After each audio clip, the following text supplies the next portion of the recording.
Welcome to Feelings Matter, brought to you by Mindful Appy. I'm Michelle Stinson Ross, And I'm Tina Schweiger. and we are continuing to recognize Mental Health Awareness Month with yet another topic. This one is workplace related.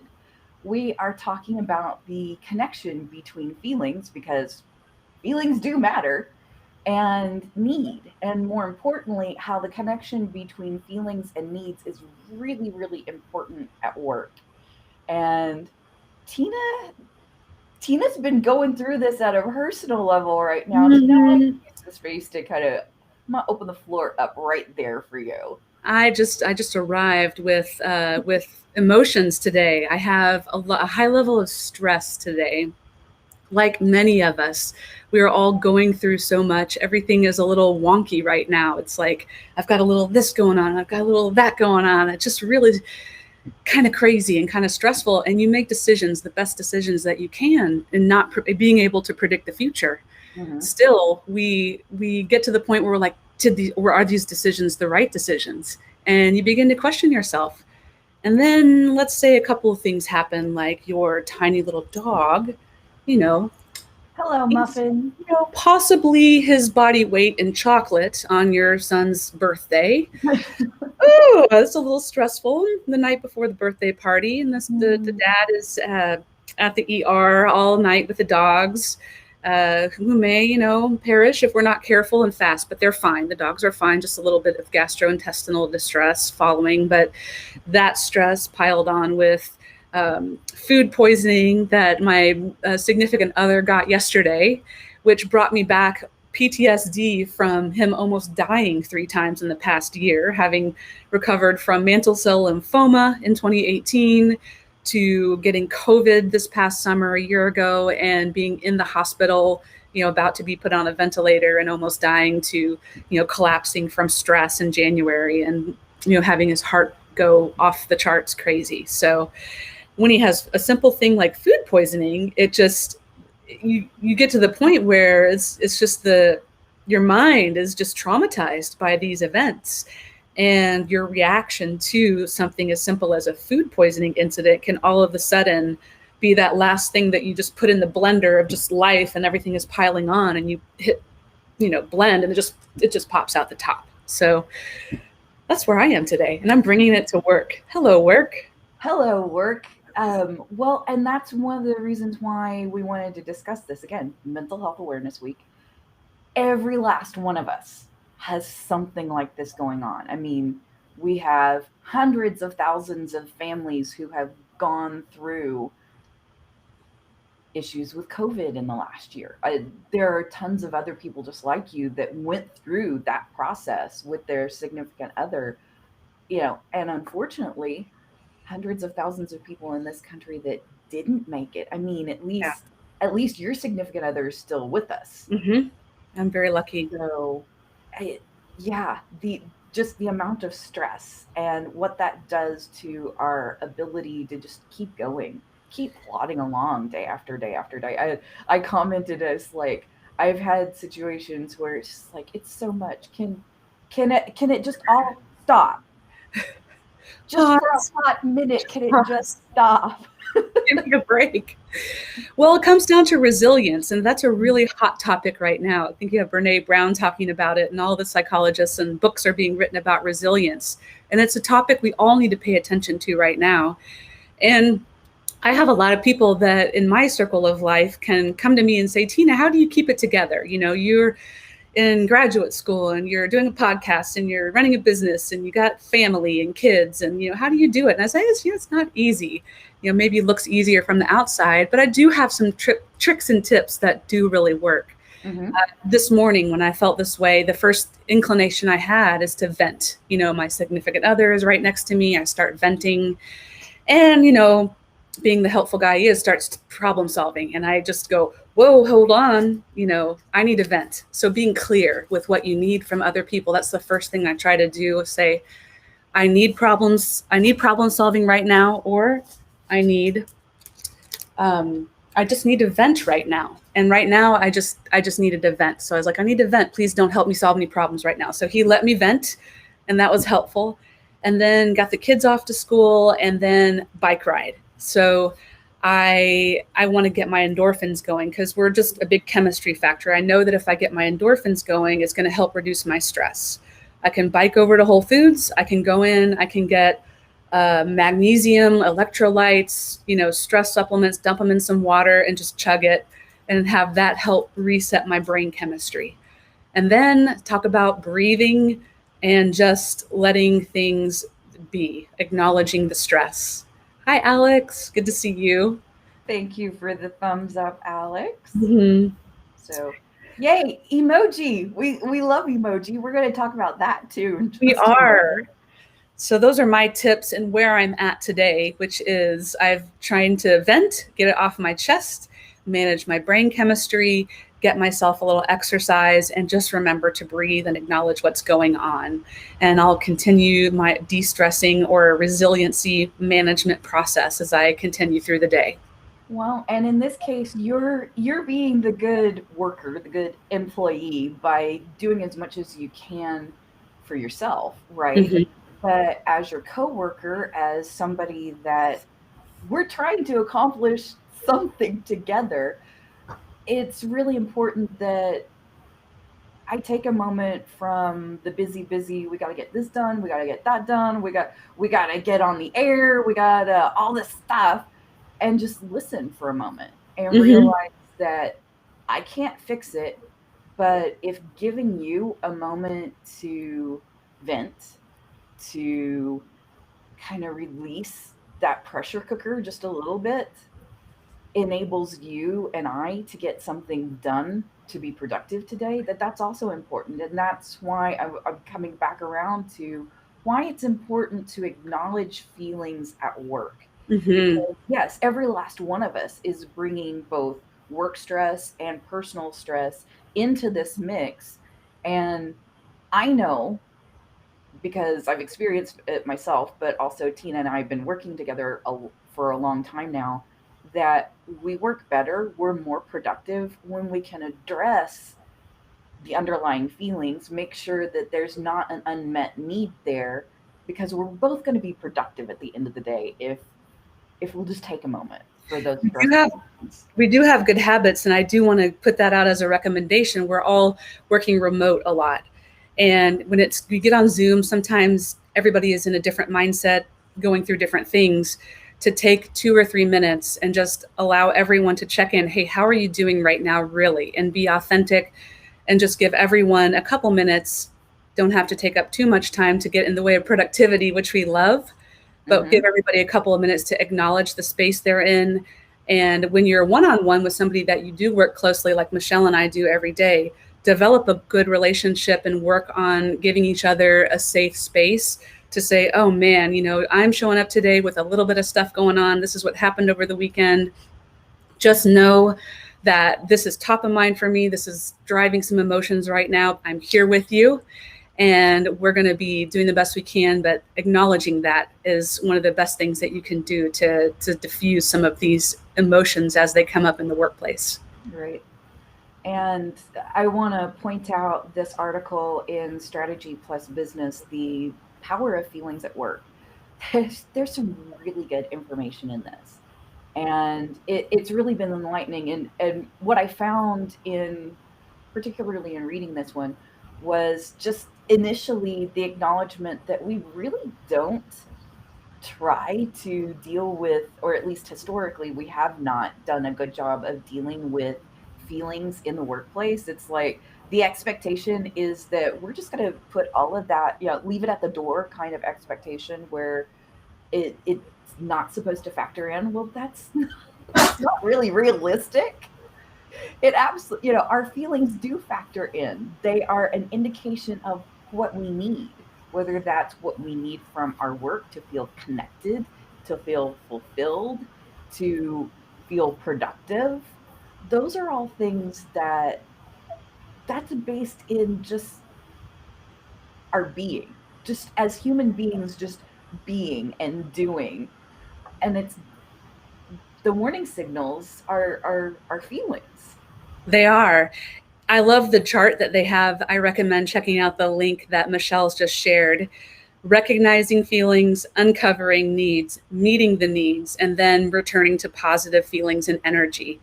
And this does say pay attention to emotional responses, positive and negative, and often nonverbal. And that's where that verbal check-in when we're not in person is really important, because we're not in a place where we can see those kind of, signals that somebody's not doing well. Uncover needs, patiently seek to uncover what unmet need is driving a feeling. So when you're asking somebody how they're feeling or what's going on with them, listening not for just the what happened, but listening for what may be underneath what happened, what's missing that they may need at that moment.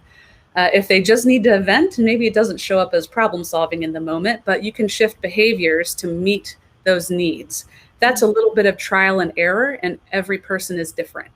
So it takes a little bit of work to figure out who you're working with, how you can shift the environment or your own behaviors and how you interact with them to better meet their needs. And when that starts to happen, those needs get met, and we can unlock some of those positive emotions that we really, that get us up every day to go to work. We love what we do.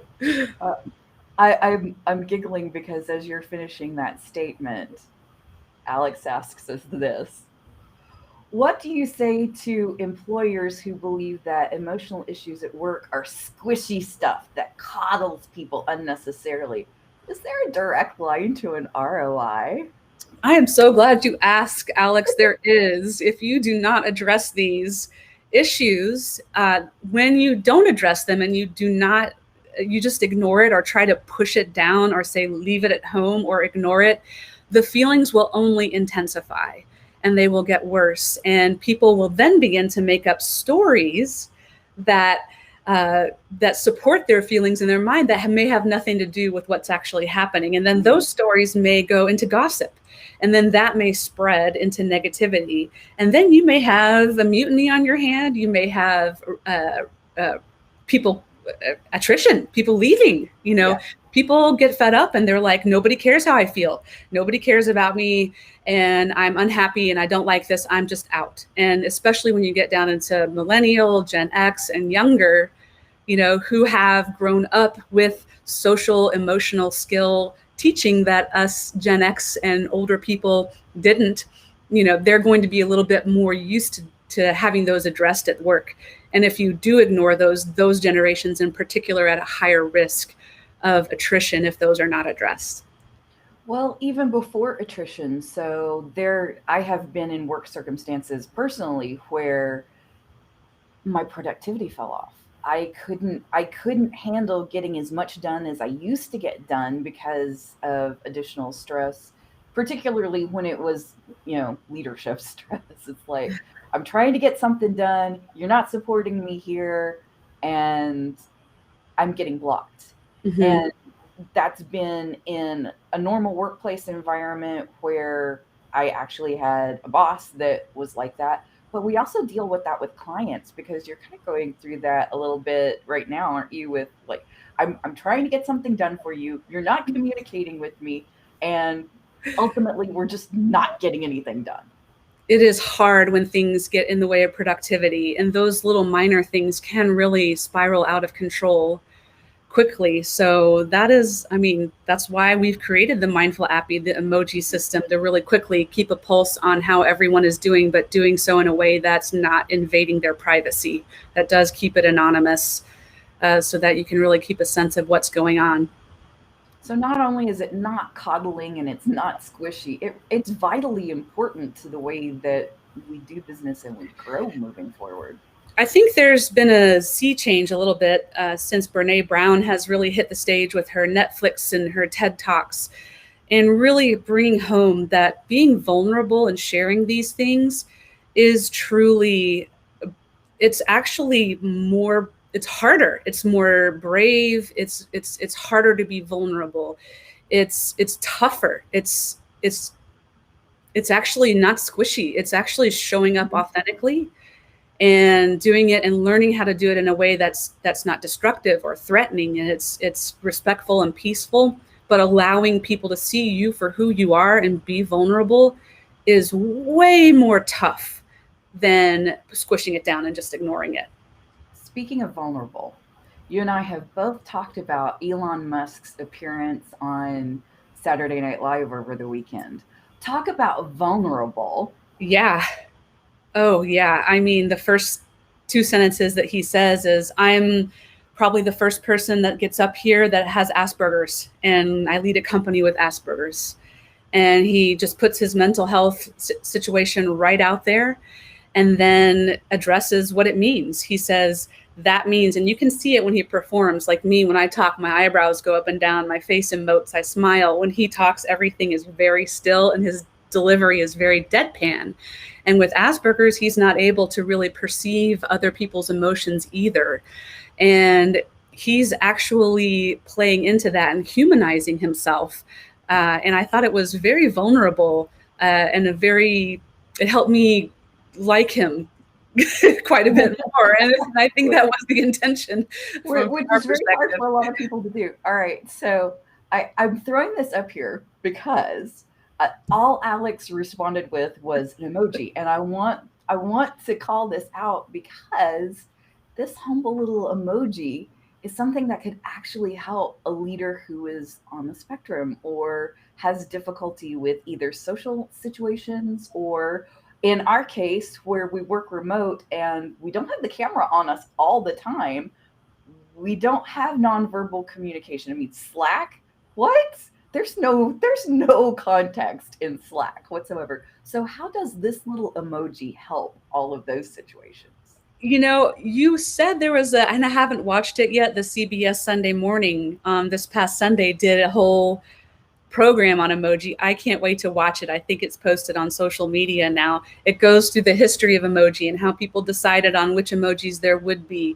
One of the studies, as I was researching, how could we take these emojis that are built into everyone's phone and use them as a communication tool much more in a bigger way than we are now.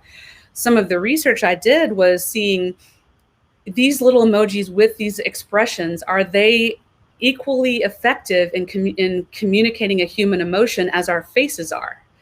And research shows that they are. So there are many emoji that are, especially the smiley faces and the gestures, that do communicate emotion just as much as our human faces do. And with emoji, you know, we have skeptical faces, we have my head is exploding faces, we have angry, and then we have different degrees of those. And we use those typically in text messages or social media communications to add context to what we're doing. But if you separate those emoji out and use them by themselves to represent just how you feel in the moment, I have created an algorithm that translates those into their various levels of intensity and whether they're positive or negative feelings and which mood that they culturally and scientifically most represent, and have a very good start at a algorithm that can translate these emoji into quantifiable data that a person like Elon Musk with Asperger's or anybody who's trying to lead a company that isn't naturally empathetic or doesn't naturally tune into how people feel and needs that extra help, they can look at aggregated data that says, in general, you know, you're 50% positive right now, you're 19% negative, and then look at what does that mean? And we can provide interpretations to those numbers as well. So that's something that I really hope, as people become more vocal and more vulnerable to share what they're dealing with, that it's more acceptable to put in some help and put in some support to help interpret emotions for people who may have a harder time doing so. Sure. Oh, I have to call out this example. So what I'm showing you is the huggy face emoji. And this one was actually discussed on that CBS segment we were talking about. It's like, I love it because the programmer, I believe she's at Google. I'll have to go back to the segment and see. But there is a designer that has been involved in actually making sure that the emoji fit the aesthetic of the platform, right?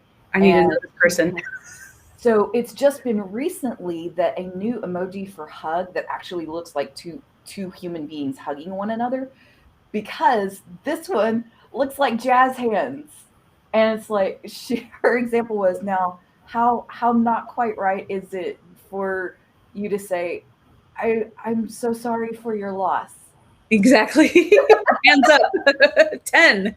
It's like it's like I don't think jazz hands are the appropriate reaction Mhm. when you're Mhm. trying to communicate sympathy or empathy or bereavement so it's just been recently that there is a more appropriate emoji for hug. And Mhm. after a year of COVID, yeah, I think that we needed to get beyond the huggy face emoji for sure. I typically only use that one when it's a positive hug, not like a sympathetic hug. Certainly. Uh, I do love Emojipedia. So if you ever wonder what the quote standard meaning is of the emoji, you can always go to Emojipedia and look up the meaning and the variety of meanings that they may have. And that's been a big source of information for me as well. Um, what else, Michelle? We had some other topics. So I want to circle back because so much of this does depend on being able to communicate well, right? Whether that is I need a tool because nonverbal communication either doesn't happen because people are remote, or I have a difficult time interpreting nonverbal communication. I need a tool to help me there. Also, we need to remember that it does come back to, if you can get feedback, how do you use it well? So, Mhm. circling back to what we were saying about just being open and willing to connect with the feeling. What did I say to you this morning when you first got on camera? You said, I'm stressed. And I said, what? How can, how can How I can help? I help you? Yeah. Um, Do you need to vent? Do you need to talk? what Yes. does, and importantly, what does help look like? One of the things that I noticed in the article that we were talking about earlier was the admonition, particularly for leadership, for managers, for people who have direct reports, learning to be patient in that communication to say yes, but what do you need? Mm-hmm. Usually when we're in our lizard brain and we're just reacting completely in that emotional spot, we're probably gonna vent for a while and Mm-hmm. go off on how so and so did this and so did that, and when you unpack that and you keep going and you keep asking, yes, but what do you need? What would this look like if it were working? What do you need? And It I, takes patience, and it takes asking that question probably several times before we get, a person can calm down enough to go, oh, there's okay. 3 phrases. If you write these down, if you need help in this area, what do you need? I love that one.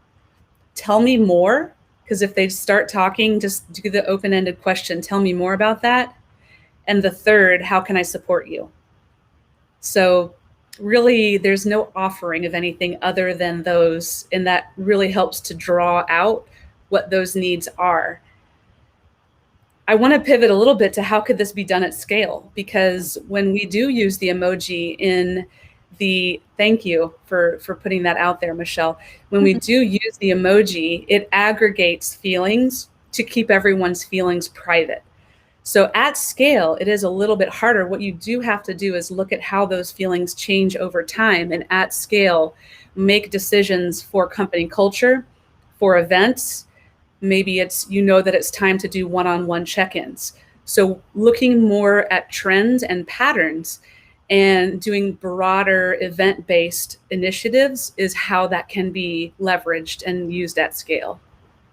I'm glad that you said that, because another issue that's addressed in the Strategy Plus Business article has to do with how do you integrate business objectives with meeting your workforce's needs, and you you went right there.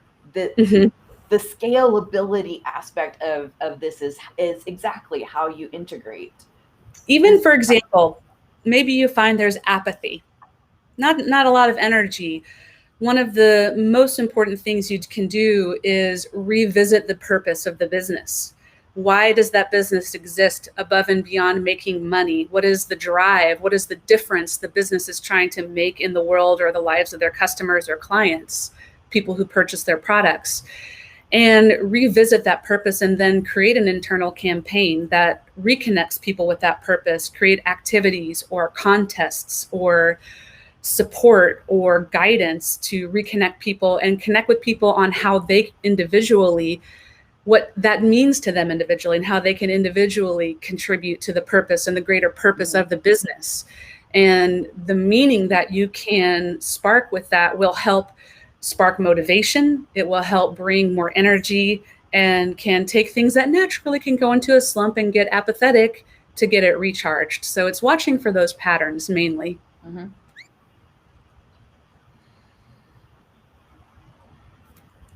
Sometimes you just need a breath. We pause, we stop talking, and we breathe, and we cut this out later. Yeah, that's okay. So there was a couple of things in the article aligning change efforts with needs. They give an example of working with an energy provider that was trying to be more nimble. And what they thought they needed to do was to remove a number of people having to sign off on a change. So they reduced the sign off number from 12 to 3. And yet it took longer to get change made with 3 people signing off, because those 3 people, whoever they were, didn't want to be responsible for what normally, that responsibility was spread across 12 people. And now, oh my God, 3 people. So that's one thing that something like the NEI and Mindful Appy can help with, is how do we make change that actually accomplishes what we set out to accomplish? You could use Mindful Appy to ask people how they feel about a proposed change like that. That's a big deal to take 12 people's sign-offs and reduce it to 3. And I would think it would be pretty helpful to take those 12 people at minimum, or whoever's responsible for those 12 categories, survey them with just a quick pulse. How do you feel about taking this down to only 3 approvals? And look at is that mostly positive, mostly negative, mostly neutral? Help that inform the decision before you go through an entire change management process, go through a reorg, spend a lot of time and money and effort and disruption, only to get to the point and realize down the road that we don't like this at all. It'd be good to know that up front. Of course, sometimes you don't know these things until you get into it. So there's a little bit of complication there. Sure. Well, another thing that they talk about in integrating business strategy with meeting needs, they also talk about shaping identity and core principles to meet employees' needs. And the example they give there is the Marine Corps, which achieves purpose and connection at like the micro level. Every micro behavior involved in training in the Marine Corps instills over and over and over purpose and connection, that you can't accomplish the mission without the entire team. There's really interesting models for change management. And what you mentioned about the Marine Corps is excellent, because they've taken it down to that micro level. Those are they could be artifacts, so they could be things that symbolize, I think of military and I think of symbols. I don't know anything about military, so you can educate me, but all of the symbols, there's stories and lore, if you will, that help reinforce the identity or the culture. So, and when you change those things, there's a lot of models that are pretty interesting. And I do think they do need to evolve a bit, the models, but the artifacts, the culture, the words, the values, and really connecting all of those things, then reinforcing that by tying it back into the emotion and making emotion part of that culture as well. So it's really complex, which is why I love it. But those are things that we do at scale. We're talking about not just somebody's individual identity, but the entire company's identity, the entire company's core values should be driven by the needs of the people that work there. Well, if your need is to connect, which for most of us, that feeling like we belong is really important to being a part of a successful workplace, being a part of a successful team. If I feel like I belong, if that need of belonging is being met, then the whole team's going to be a whole lot more successful. And I certainly, as an Absolutely. individual, am going to be more successful. Yeah, very much. So we started with resilience and stress, and at an individual level, how you can support individuals you work with in a stressful situation when they're expressing emotions, how you can identify them, tactics you can use to support individuals, and then looking at how you can figure out how the organization at large is feeling and how you can start to meet the needs of people within the organization, their emotional needs, their motivational needs, their life needs, so that they perform. And it does impact, back to Alex's first question, the bottom line, and it does improve the ROI of the company. It does indeed. So, hey, you know what? Sometimes you just need to ask your coworker, what do you need? And sometimes what they need is a puppy snuggle. Is Muffin still there? He has wandered off. I must be Our feeling our better. our support puppy, our emotional support puppy, has decided not to take another cameo. Yep, I have an emotional support puppy. Whenever I get stressed out, he starts kind of growling at me and going, hi, hi, hi. And I pick him up and I give him some snuggles and I feel better. Well, we were glad that Muffin did show up at the beginning of the broadcast. Mm-hmm. Well, thank you guys. Thank you, everyone. And I hope that this leads to some healthy conversations in your workplace. Always hit us up, let us know, leave a comment, tell us how it goes.